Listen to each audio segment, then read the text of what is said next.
Van rebel tot onderwyser, tot musiekresensent, tot musieklegende.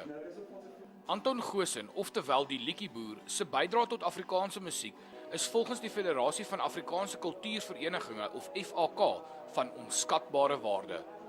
Anton het die musiek en liriekbeweging ingelei. Hy het die deur oopgestoot vir mense soos Jannie de Tooy, Koos Kombuis, Laurika Raag, Annelie van Rooyen en vele ander wat na hom gekom het.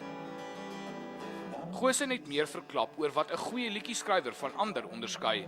Wat liedjieskryf betref, ek dink die resep, daar is nie 'n resep nie, maar as daar een sou wees, is oorspronklikheid. Jy moet jy's 'n spons wat invloede om jou nader trek en wat jy in liedjies moet omsit. Musikante sê die FAK se verering van Goosen is net gepas omdat hy diep spore in die Afrikaanse musiekbedryf getrap het. Hy's natuurlik 'n ikoon, maar Anton Goosen is tydloos. Want dit maak nie saak wat die liedjie is nie, almal verstaan dit, almal kry dit.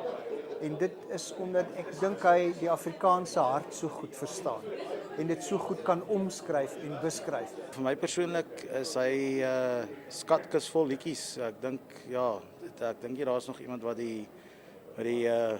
die baanbrekers werk gedoen het wat hy gedoen het nie. Goosen se nuwe album Padkos is binnekort op die rak.